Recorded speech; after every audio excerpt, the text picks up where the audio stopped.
D'abord, pour rebondir sur la table ronde précédente, j'ai entendu le mot anxiété. Et effectivement, et le fait de valoriser plutôt la curiosité, l'aspect réjouissant, j'allais dire, d'un parcours d'orientation qui est avant tout une découverte. Je dirais qu'il ne faudrait pas de malentendu au départ. On insiste souvent sur les enjeux dans leur aspect un petit peu lourd. Parcoursup en est vraiment l'illustration, l'incarnation, comme si on devait tout donner à ce moment-là, que tout se jouait avant, maintenant c'est plus avant 6 ans, mais avant 18 ans ou avant 21 ans. Donc déjà, bien réfléchir ce qu'on met sous ce mot orientation. Finalement, c'est un parcours tout au long de sa vie, on s'oriente tout au long de sa vie. Donc, comme le recommande l'Europe. Donc déjà, faire baisser cette pression de façon collective. Se dire que c'est à la fois quelque chose de très intime, parce que c'est son identité, c'est sa place dans la société, c'est les différentes influences, les conseils qu'on va recevoir, mais c'est aussi se décaler de ces conseils. On a parlé d'esprit critique dans la table ronde précédente, pour pouvoir s'affranchir. Et puis en même temps, c'est le contrat social, c'est la place que la société va permettre entre justement l'origine socio-économique et son destin. Est-ce qu'il va y avoir mobilité sociale, ce fameux ascenseur social dont on parle? Donc c'est tous ces enjeux pour l'institution, pour la nation, de se dire quelle est ma promesse, qu'est-ce que je dis à chaque jeune qui va naître. Donc ça, et c'est vraiment dans le sens, et j'y reviendrai, des annonces du président de la République. Donc ce terme très polysémique, déjà, je pense qu'il est nécessaire à la fois de garder toutes ces acceptions qui sont très importantes, mais en même temps, quand on parle, la table ronde précédente exprimait la nécessité de formaliser, expliquer de quoi on parle au moment où on le dit.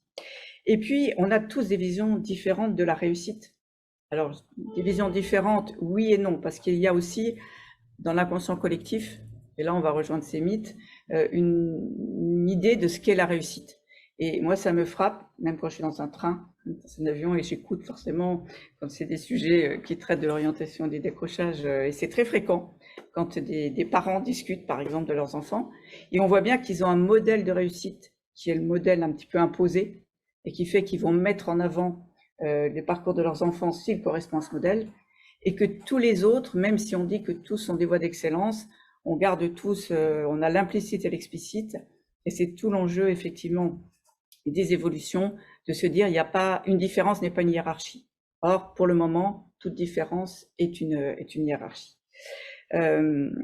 Donc, pour le moment, ce que ressentent les élèves, ce que ressentent les parents, et ce qu'on vit tous finalement au quotidien, et ce à quoi on participe, c'est qu'on fait un espèce de tri successif, comme si on avait un idéal de l'élève, de l'élite, et ce modèle français, il est vraiment, il s'est installé dans un schéma antique depuis la création de l'orientation, et depuis notamment 1959, où on lui a donné comme vertu d'organiser les flux, et surtout de protéger finalement le modèle des humanités qui était réservé à l'élite.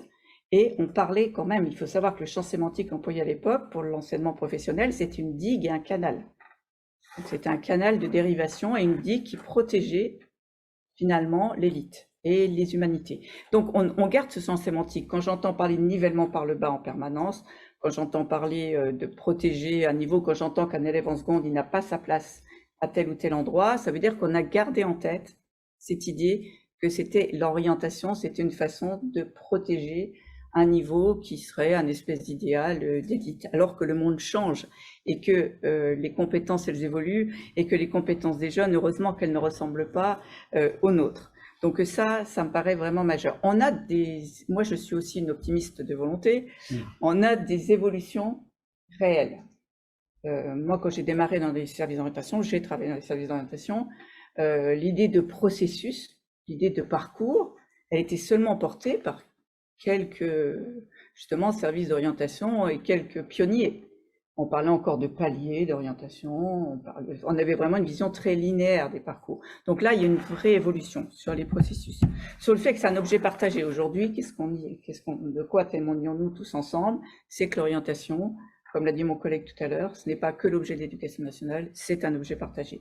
Donc ça, c'est une grosse évolution. Le temps dédié, la découverte des métiers en 5e, les relations école-entreprise, les compétences à s'orienter, voilà. On est dans un modèle qui évolue, mais dans lesquels il y a encore beaucoup de tensions, parce que justement, on surinvestit des enjeux, au lieu de se dire, nous sommes là pour accompagner un parcours singulier d'un élève.